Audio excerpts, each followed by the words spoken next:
I see these pictures. I'm like, what the hell? All right. So this, what we're about to talk about, is the deepest, darkest secret of all of Kennedy that most people will choose to ignore. And Kennedy researchers, you know, the low IQ bunch that they are, will never acknowledge. They'll just completely turn their eyes on it. But, Totally. You know, I see these Kennedy pictures, researchers are some of the dumbest people I've ever had a conversation with in my life. You can seriously like present them. Remember that Yuri Bezmenov thing where he's like, you can show the people the facts? Yep, that's brilliant. Those are Kennedy researchers. They will literally show them the facts and they'll turn them. I mean, I've seen that so much. I show my work to Kennedy researchers and they like look at it and they don't even respond to me. They don't even know how to comprehend doctors were like it. that during COVID too, I realized. I would show them like the different studies I was seeing and they would just be like, oh, like blank out. But the CDC says. So in Dealey Plaza, they were conducting a ritual, without question. There were men and families, children, in ceremonial outfits that were basically a symbolic Purim festival. Okay, Purim is kind of like the Jewish Halloween. It normally falls in March or April. Okay, but when you really dig into like the weird occult side of Judaism and their traditions from the Talmud and stuff like that. After the destruction of the temple in 70 AD, they weren't allowed to commit sacrifices anymore. Mm-hmm. So ritual sacrifice is a part of Judaism that they weren't allowed to do post 70 AD, right? Because there was nowhere to do them. You had to do them at the temple because it was a holy place and all that. Mm-hmm. There were two exceptions to that. That's Purim and Passover. And so when you look through the untouched frames from the Robert Hughes film, about a minute in, the untouched frames. And I say untouched because there are clearly manipulated frames that have been released also. I have them all in my presentation, the manipulated ones and the unmanipulated ones. It's almost like they have to leave a calling card. They have to let one frame go through that wasn't tampered with so you can see what happened. There are clearly 3 rabbis in Dealey Plaza wearing Purim ceremonial outfits, a tall purple and gold hat, a purple robes with a patch on the shoulder. Clearly, there's a family there wearing, the father is wearing like a bobby hat, like a British police hat. Yeah, I saw and his son's there with the stripes. stripes. I was like, what the hell? Yeah, so there's men in there's somebody in a parrot costume, okay, because it's the Jewish Halloween. It's the story from the book of Esther about the salvation of the Jewish people. And so Esther, if you read the book of Esther, basically it's a story of Haman, who was the Achaemenid Persian Empire official who wanted to kill all the Jews, right? Because everyone wants to kill all the Jews in their stories, right? They're always the victims of some conspiracy to kill all the Everyone's Jews. Trying to kill them. They've never done anything wrong though throughout history. Right, never. Totally innocent. It's just coincidence, right? So, but basically Haman puts out a decree to the king to kill all the Jews, okay? But the Jews get together and they fast and God saves them. And then Haman gets hung and Mordecai gets put in his place. And that's the story of the salvation of the Jewish people by the killing of Haman. That is Kennedy. It is an analogous Purim ceremony where they killed Kennedy in the vein of killing Haman. Because he was a danger to them. Because he was a danger to them. Nuclear program. And it's about the salvation of the Jewish people. Yes, because he was going to kill. Kennedy was going to end Israel. I don't care what anybody says. He was not a friend to Israel. No, he was not. He outright hated Jews, like straight up. If you want to call him an anti-Semite, he praised Hitler in his old writings. Right. But there was no friendship to Israel at all. He knew that they were liars. He said all they ever do is lie.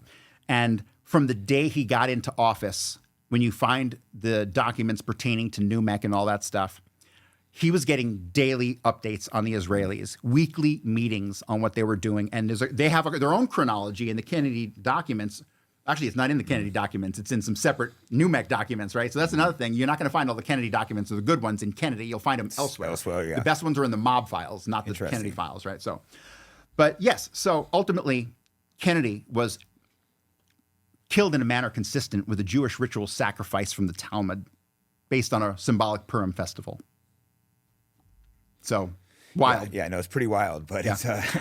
Also, another photograph, when you look at the photographs immediately after the assassination, because the Robert Hughes film clips are from just prior to the assassination, you'll see children up on the knoll in these ceremonial the robes. pictures, I was like, what the hell? Let me comment on this real quick. I've had people try to debunk that and say that it was the marching band, people from the marching band. Okay, I looked into the marching band. There was a marching band. Okay. It wasn't them. It was different uniforms, different everything. So all the idiots out there who say it was the guys from the marching band are totally wrong. They were straight up Purim ceremonial outfits, and I have a comparison photograph in my presentation. Do they do 3 sacrifices part of that? Or is that see, here's the thing. That goes back to this thing called the 3 pillars. And I'm not an expert on this, and I just touched on this and was like, oh, okay, and didn't. I so don't you get haven't into. done, so that's too much speculation. Too much speculation for me. Yeah, it's like I don't even think I put that in my book. But then But, like, Oswald was killed, and right. Oswald, Tippit, and Kennedy, allegedly, if you look at it from the Purim perspective, from the occult perspective, they had to have 3 because it was a part of a ritual. And these Jews are occultists. So the idea that there wasn't a ritual aspect to this is crazy. Yeah, well, you see guys like Epstein and stuff where they have like the owl refugees, and some of these guys clearly seem to believe this stuff. Yes. Oh my God, yes. Not only that, today, modern day people, Pritzker in Chicago, the governor of Chicago is an occultist. Really? Oh my God. Him and his family have spent millions and millions and millions of dollars translating some of these ancient Jewish texts, like the Zohar. Google the Pritzker Zohar. Like you will... Crazy stuff in there, I imagine. It's all the old ancient texts that were pre-Christianity. You know what I mean? Like pre-dawn of all this stuff. So, but here's the thing. They believe, these Zionists, and that's what they are. They're diehard Zionists. Yeah. All of them. Like, I don't even know that there are any Jews anymore. I think they're all Zionists at this point, which was actually a point that was set out by Nathan Sokolow back in like 1913. Yeah, they're trying to kill Judaism and turn it into Zionism. 100%, which is more of a political movement than a spiritual one, right? Because the founders of Zionism, like Theodor Herzl, were atheists. Yeah.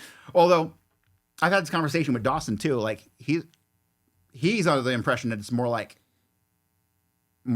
shh, you know, we'll keep our Judaism on the down low while we convert to Christianity or Catholicism.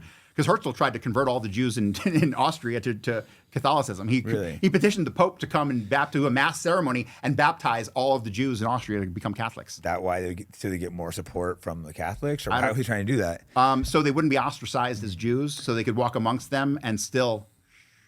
And he was an atheist, and he convinced Christians that God said they could have this land that they have no DNA trace back to. Wild, isn't it? It's wild. It's like it's the ultimate gaslighting. The ultimate gaslighting. I mean, these modern Jews are obviously the descendants of European converts. Like, they don't have any claim to the Middle East. I don't really want to claim them, but unfortunately, it seems more... it's just wild that they've convinced people of these lies, and then if you question it, you're an anti-Semite for pointing out what's clearly true. Right. I mean, it's like when Cartman became a rapper on South Park, and then he's like, "You guys just hate me because I'm black." Yeah, right. They're not even Semitic. That's the right. That's the whole crux of the matter. And there's nothing wrong with that. Like, here's the thing. Like, you don't have to be Semitic if you want to be a Jew. You could just be a Jew, and you don't have to lie about your ancestry. Yeah, I don't know why they say you're anti-Semitic. It's like you're not fucking Semitic. So it's like, right. Yeah, it makes no sense. I feel like Jews in general are just as much victims of the propaganda as we are, because, I mean. No, I agree. I think both of us, neither one of us are the kind of people like, oh, I hate Jews. No. I have Jewish friends and stuff. But there's these ones at the top are clearly manipulating and doing some wicked shit, and they're using the propaganda with the Jews. So, and the unfortunate thing is they intentionally hide behind a human shield of the rest of the Jewish people, right? If you hate what we're doing, you hate all of us. Right?